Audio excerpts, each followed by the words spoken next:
Hey guys, welcome back to my channel. Today I have an acrylic nail design tutorial for you, so I hope you enjoy it. So I'm just going to narrate as I show you what's going on. Right now I'm just etching my nail trainer to get it ready for acrylic application. And this is what it looks like after it's done. Then I'm just going to remove the dust and apply my nail forms. So sorry if I sound a little raspy, guys. I caught a little bit of a cold, so bear with me. And you want to make sure it's nice and flush to the nail trainer nail.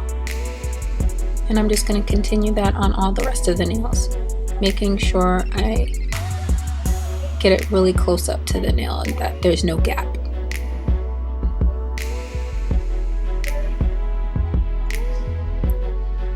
Now that they're all on the nail, I use the cheap ones from eBay to do these kinds of nails because it's not a real client and I don't want to use my good nail forms. And I'm going to be using King Nails acrylic system.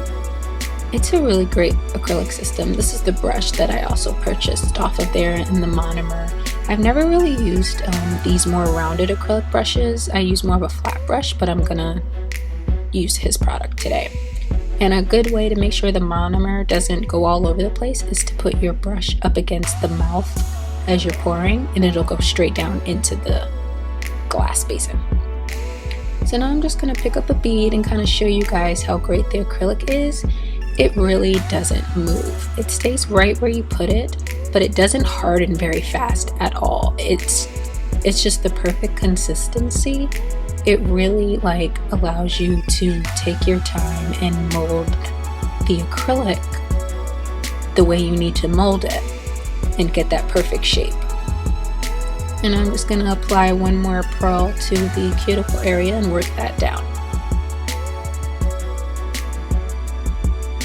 So I'm going to be doing stiletto, and as you can see from the side, it's very flat, so I need to build up the stress area in the center right there.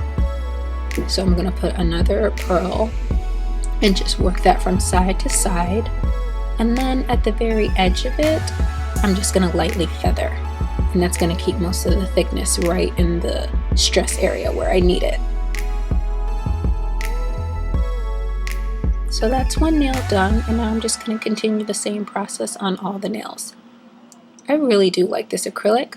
I will say that the monomer is a little bit stronger smelling than what I'm used to. So yeah, that's the only thing I will say about the monomer. It's kind of strong, but the acrylic is really great. It's all MMA free, sorry, so you don't have to worry about that. But it's a really great acrylic system, and yeah, I really like it, and I think I'm going to continue to use his system.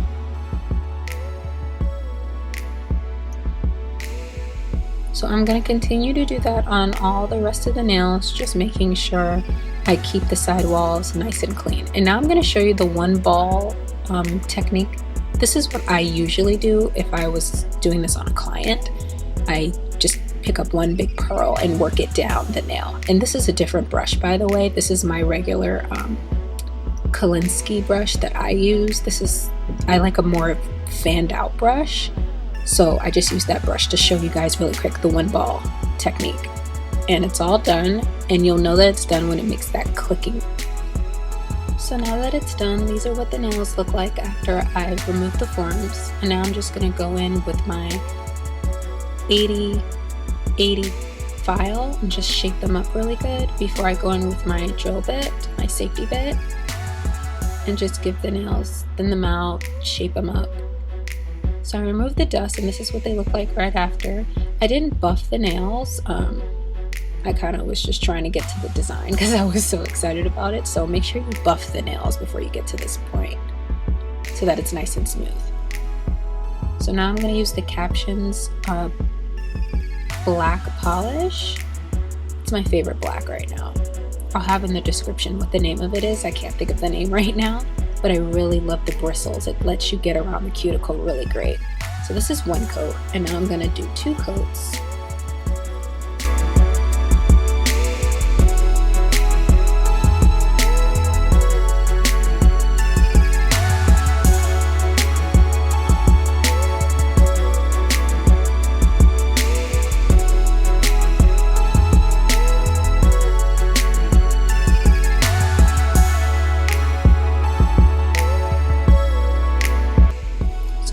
2 coats are on, I'm going to use Matte Top Coat by Toy. I was given this polish from the salon I used to work at. They were getting rid of polish, so I just took it. And I like to apply this very heavily. That's what it looks like once it's dry. So you want to apply your matte top coat kind of heavily so that it's nice and smooth and even and you don't see brush streaks. You can really see brush strokes with matte top coat if you don't apply it very clean and all even. So this is what it looks like when they're all applied. Now I'm going to add some gold beads, some gold sequins, and some Swarovski crystals to this design. And I'm using my crystal katana, which I absolutely love. It's so awesome. It picks up anything, really. This isn't just for nail artists, you know. If you're a makeup artist watching this video, you can use this to pick up, you know, any kind of like stones or anything you might be applying to your face for photo shoots or some really fun, cool look. It's perfect. It picks up everything.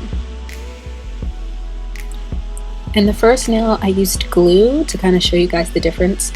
In the second nail, I'm using just the matte top coat to adhere the stones, because sometimes with the glue you can see the shininess of where you applied the crystals. With the matte top coat or matte gel top coat, you know you're matching the top coat you put on the nail, so you're not going to see the shininess. So I just wanted to show you guys the difference with that. Now I'm just going to continue with the rest of the nails. And again, on this nail, I applied matte top coat to adhere the gold sequins. And then after that, this is what they look like when they're done. Thank you guys so much for watching my tutorial. Let me know if you want to see more acrylic nail tutorials. I'm thinking of adding more of them onto my channel. This was really fun, so let me know in the comments if you want to see more. Don't forget to subscribe to stay up to date with me, and I will see you guys next week.